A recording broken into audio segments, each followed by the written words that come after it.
Hello Gemini and welcome to my channel Attila Tarot.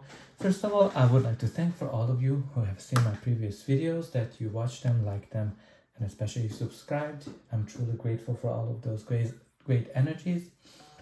And I'm very glad that you are back for more. If you're new to my channel, I'd like to give you a big welcome. I'm very glad that you found me, and I hope that this reading is going to be helpful for all of you. Today we're going to take a look at what kind of energies you can expect in the month of October in the areas of love and relationship. But as usual, this is a general reading, so please take whatever resonates and leave the rest behind. So in the center of your reading, you do have the World card. The World card is all about finishing a cycle in your life where you're achieving all of your goals and you are feeling very happy and extremely successful. This is the card when it shows up. You've taken all of your tests, you've learned all of your lessons, and you're ready to move on to the next phase of your life, because after the World comes the Fool, which is indicating a new chapter. For everybody, this can be something different. If you're single, you might be and you are wanting to have a relationship. This can be an indication that a new relationship is coming into your life. If you're in an existing relationship, dependent on how the relationship is going, this card is indicating that you are able to move on to the next phase of the relationship. You might have been able to fix all of your issues that you had, or the relationship is just evolving to the next phase of your life, which can be moving in together. It can be traveling with each other. It can be getting engaged, married, having children, whatever is really your goal. This is the card that's indicating that you are reaching it. So this is a lovely energy. Also can be a sign of traveling. Maybe you're gonna be going somewhere. Practically, this card is indicating that the world is at your feet and you have infinite possibilities. So your reading starts with the energy of the Knight of Wands. The Knight of Wands is a court card, so it can be a person, your energy, or somebody who you are dealing with. Definitely, this is a card of adventures. So some of you might be single and you are enjoying being single. What we need to know about the Knight of Wands, that he likes novelty, he likes new things, he's all about adventures. So I think if you are single and ready to mingle, this is the card to have. And again, he's kind of a little bit hot-headed as well, very passionate, and with the Wands energy, generally it's not a good indication if you are clingy or if you are not giving them their freedom, because they do like to enjoy their freedom. Now the next card we have here is the Eight of Wands, another Wands energy. The Eight of Wands is all about things are getting faster, things are speeding up in your love life. It can also mean travel, especially when you look at it that the Eight of Wands is right beside the World card. The Eight of Wands is generally a trip by airplanes. But I think a couple of things here to look at in terms of the Eight of Wands. It can also be an indication of messages. It can be also an indication of fast-moving energy. But definitely a great sign when you are looking at it from a love and relationship perspective. If you're single, this is an indication that you might be struck by Cupid's arrows, because practically these ones are indicating those, and it can be a sign that you are taken off of your feet. It can be that this Eight of Wands energy is the one who's coming in and sweeps you off of your feet. And even in terms of an existing relationship, it can be a sign that the relationship is kind of moving on fast, moving to the next level, right? Like you kind of have the Eight of Wands going to the World energy. So there's definitely fast movements of finishing a cycle. And you have here the Queen of Cups. The Queen of Cups is, again, another court card. Can indicate you or another person that you're dealing with, but she's all about her emotions. And she's very caring, she's very loving, she's very intuitive as well, and it might be that, you know, somebody who is very caring is coming into your life, but this is a great energy to have from a love and relationship perspective. And the next we have here is the amazing energy of the sun. The sun is the card that brings positivity, brings lots of great energy into our life. This is kind of the card when things are moving forward very well for you. This is the card of joy, happiness, and feeling radiant.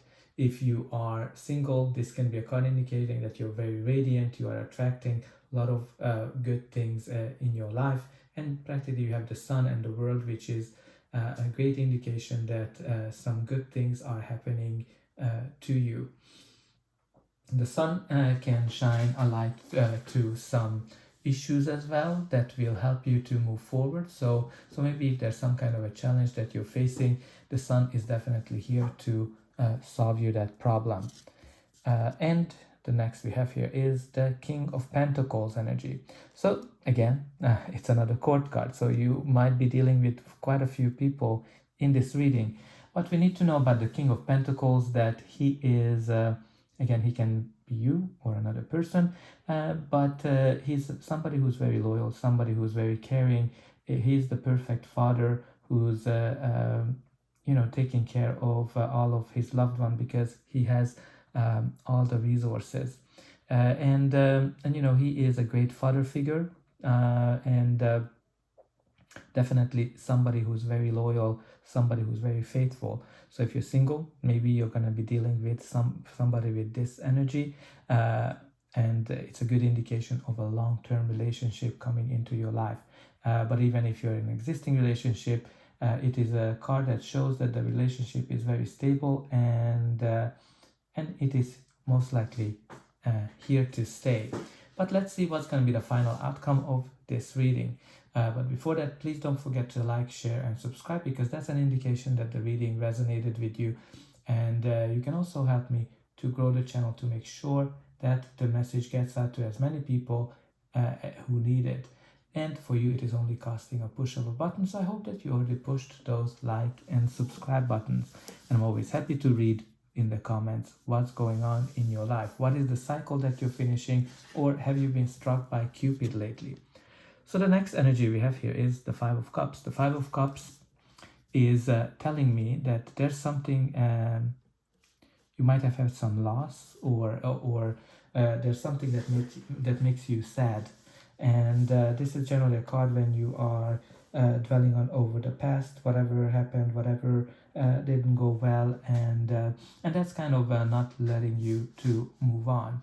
So, like, you know, with this Knight of Wands energy, it might be that you're kind of dealing with some kind of a player, and the sun will bring some light to something that might not make you extremely happy.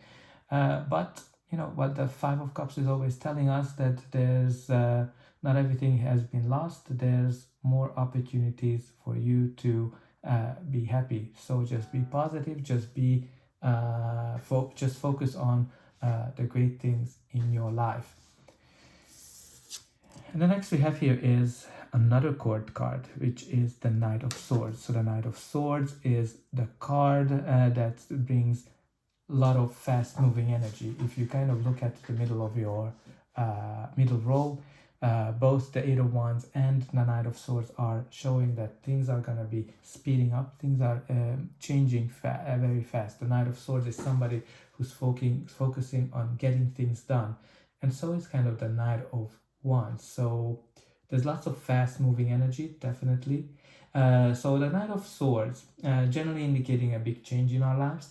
If you're single, definitely can be a sign that somebody is going to be sweep you off over your feet. Both the Knight of Swords and the Eight of Wands can indicate that. If you are in an existing relationship, the relationship is going to the next level, which can be getting engaged, getting married, and definitely some big change.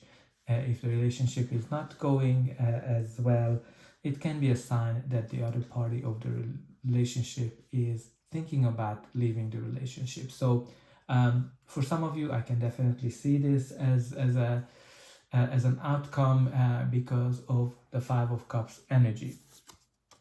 And you have here the Four of Pentacles. The Four of Pentacles is the card of stability. It is also the card of trying to hold on to something very holding on to something to dear life. What does this mean? So this is kind of the card where some of you might have worked on something for a long time. Maybe you worked a lot on a relationship that you are in, and you're kind of trying to hold on to this relationship. This is kind of like a very jealous energy as well, when you are checking your partner constantly, checking what they're doing, what's happening to them, checking their phones, and you're kind of very clingy. And we're kind of talking about, if you remember with the Knight of Wands card, that this person doesn't like to be, doesn't like their freedom to be limited. And I kind of see here that there's some kind of a cycle finishing because of this freedom / clingy energy.